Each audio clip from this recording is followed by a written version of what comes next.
Assalamualaikum warahmatullahi wabarakatuh. Perkenalkan, kami dari kelompok 8 ingin mempresentasikan tentang matkul manajemen risiko yang berjudul proses pengembangan perangkat lunak, yang disusun oleh yang pertama ada Wahyu Cahyo Putra NIM 2020 53117, yang kedua ada Erina Azharo NIM 2020 53118, yang ketiga ada Ahmad Rias Wadana Kasih NIM 2020 53085. Langsung aja, yang pertama ada proses perangkat lunak. Perangkat lunak istilah dari ilmu komputer. Program komputer dapat berupa pengaturan latihan yang dilakukan untuk perencanaan, pembuatan, penerapan, dan dukungan atau peningkatan fungsi perangkat lunak. Komponen komputer terdiri dari dua macam, yaitu ada perangkat lunak dan perangkat keras. Perangkat bisa menjadi komponen fisik terhadap perangkat lunak berupa material yang tidak kasat mata. Saat mengoperasikan komputer, kedua komponen ini bekerja secara bersamaan. Perangkat keras atau hardware menjadi wadah dari perangkat lunak yang membutuhkan media untuk dapat bekerja. Dan sebaliknya, perangkat keras komputer tidak dapat berfungsi tanpa adanya perangkat lunak. Jadi kedua komponen itu saling membutuhkan satu sama lain. Dan di sisi lain, perangkat komputer ini tidak dapat bekerja tanpa program komputer. Jadi komponen ini tuh saling membutuhkan. Dan program komputer juga berisi susunan program yang membuat peralatan bekerja sehingga komputer dapat dioperasikan. Yang kedua, model proses perangkat lunak. Model proses perangkat lunak adalah cara untuk mengolah sepotong perangkat lunak dari awal menjadi program perangkat lunak yang siap pakai. Berikut ini adalah contoh dari model proses perangkat lunak yang digunakan. Yang pertama ada model waterfall. Model air terjun atau waterfall ini adalah salah satu model pengembangan aplikasi klasik yang sifatnya top down atau dari atas ke bawah. Satu kelebihan model ini tuh punya model pengembangan paling handal dan paling lama digunakan. Yang kedua, cocok untuk sistem software yang bersifat genetik. Yang ketiga, pengerjaan proyek sistem akan terjadwal dengan baik dan mudah dikontrol. Terus yang kedua, kekurangannya itu persyaratan sistem harus digambarkan dengan jelas. Rincian proses harus benar-benar jelas dan tidak boleh berubah-ubah.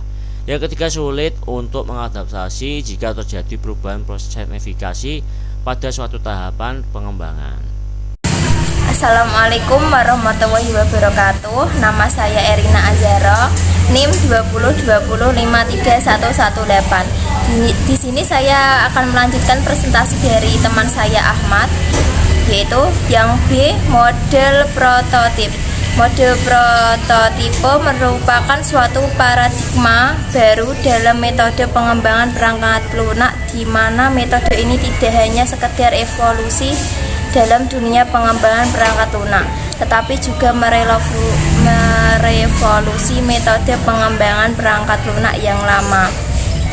Kelebihannya, prototipe melibatkan user dalam analisa dan desain.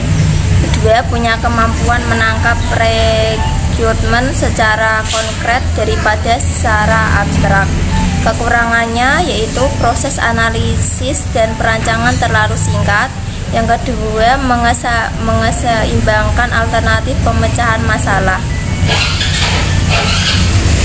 Lalu yang ketiga, C, model spiral, merupakan model proses perangkat lunak yang memadukan wujud pengulangan dari model prototyping dengan aspek pengendalian dan sistematik dari linear sequential model. Kelebihannya lebih cocok untuk pengembangan sistem dan perangkat lunak skala besar. Kekurangannya, banyak konsumen tidak percaya bahwa pendekatan secara evolusioner dapat dikontrol oleh kedua pihak. Melanjutkan penjelasan dari teman saya yang sebelumnya, dan implementasi strategi. Dalam kerangka kerja penelitian disebutkan bahwa resiko-resiko yang digunakan adalah resiko alam, resiko desain, resiko sumber daya, resiko finansial, resiko hukum dan peraturan, dan resiko konstruksi. Oleh karena itu, pengimplementasian yang dibahas di sini hanya penerapan penanganan terhadap resiko-resiko tersebut. Metode yang dapat diimplementasikan untuk mengurai dampak resiko-resiko ialah Kan ada resiko alam. Ya, pertama itu resiko alam. Resiko alam itu yang terdiri dari indikator bencana alam. Itu cuaca buruk, bisa kebakaran dan kerusakan lingkungan atau polusi limbah itu. Terus dapat dikurangi. Dampak itu dapat dikurangi dengan cara mempersiapkan antisipasi awal terhadap bencana yang mungkin dapat terjadi pada proyek konstruksi, dengan menyediakan anggaran khusus dan merencanakan penjadwalan pekerjaan berdasarkan prioritas untuk meminimalisir resiko, atau dengan mengasuransikan pekerjaan dan bangunan konstruksi pada masa operasional kepada pihak ketiga sebagai antisipasi jika terjadi bencana. Itu untuk mengatasinya kalau resiko bencana alam, ada resiko bencana. Terus ada resiko desain juga yang terdiri dari indikator kesulitan penggunaan teknologi, adanya perbedaan spesifikasi, adanya perubahan kondisi lapangan, dan terjadinya perubahan desain pada dapat dikurangi dampaknya dengan mengatasi penjelasan yang didukung dengan hasil studi atau analisis mengenai desain yang sudah direncanakan, dengan berkontribusi dengan perencana atau ownernya dengan lebih intensif.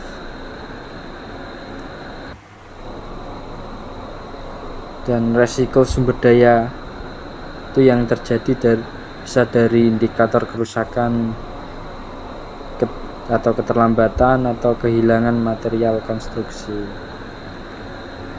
Materialnya bisa rusak, bisa pengantarannya kalau mengantar itu bisa terlambat, ataupun kehilangan material konstruksinya. Dan kerusakan atau keterlambatan atau kehilangan peralatan konstruksi atau ketidaktersediaan tenaga kerja yang dibutuhkan dan kesulitan akses lokasi proyek itu dapat dikurangi dampaknya dengan cara membuat schedule tentang kebutuhan material, peralatan, proyek, dan tenaga kerja selama pengerjaan proyek. Merencanakan akses alternatif dalam suatu proyek. Pihak kontraktor membuat schedule dan metode kerja tentang kebutuhan dan kedatangan material, peralatan, dan tenaga kerja sesuai dengan lingkup dan waktu pelaksanaan proyek supaya tidak terlambat. Dan jika diperlukan, kontraktor dapat mengagendakan kerja lembur untuk mengantisipasi pekerjaan yang membutuhkan banyak tenaga kerja, seperti saat pekerjaan pengecoran itu, agar dapat memenuhi progres yang sudah direncanakan.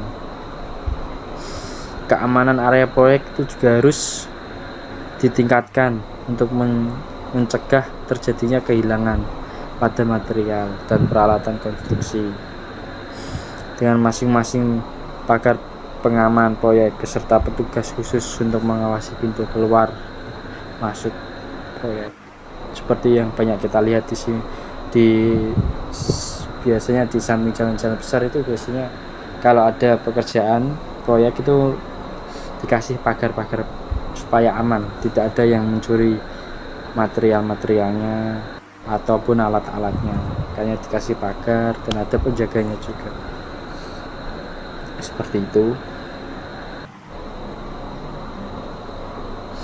Terus ada resiko finansial, itu terdiri dari indikator kegagalan arus kas proyek, perubahan nilai mata uang, inflasi, dan estimasi biaya yang tidak sesuai atau rendah Itu dapat dikurangi dampaknya dengan cara memonitoring biaya suatu proyek konstruksi dengan melakukan kalkulasi secara keseluruhan terhadap biaya pemasukan dan pengeluaran, penganggaran biaya serta pengendalian biaya pada suatu proyek konstruksi. Nah, pada saat terjadi perubahan nilai mata uang dan inflasi agar tidak terjadi kegagalan arus kas dalam suatu proyek konstruksi. Resiko finansial juga dapat dilimpahkan kepada 4 owner jika terjadi kenaikan harga yang akan dicantumkan dalam kontrak. Kontraktor harus memperhatikan semua kemungkinan termasuk terjadinya kenaikan harga sebelum mengajukan penawaran pekerjaan. Terus ada resiko hukumnya juga, itu ada peraturan yang terdiri dari indikator kesulitan pengaturan perizinan, ada izinnya juga untuk izin pembangunan atau undang-undang konstruksi. Tidak terpenuhinya kondisi dan persyaratan hukum atau peraturan.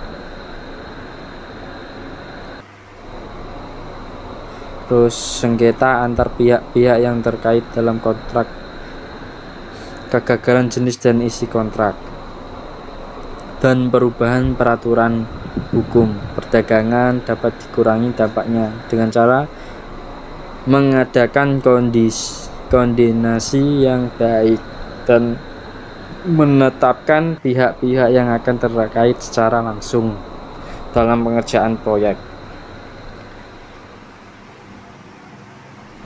Terus resiko konstruksi yang terdiri dari indikator rendahnya kualitas, rendahnya produktivitas, rendahnya kesehatan dan keselamatan kerja di lokasi proyek, adanya pemogokan tenaga kerja pada proyek, dan terjadinya perubahan konstruksi pada proyek. Itu dapat dikurangi dampaknya dengan cara meningkatkan prestasi kerja, misalnya dengan menambahkan jam kerja lembur, melakukan perbaikan metode kerja, dan mengadakan kesepakatan dengan penyedia tenaga kerja atau mencari alternatif tenaga kerja lain sebagai cadangan, dan melakukan koordinasi yang baik dengan pihak perencana maupun ownernya. Ya, begitu saja dari presentasi dari saya. Assalamualaikum warahmatullahi wabarakatuh.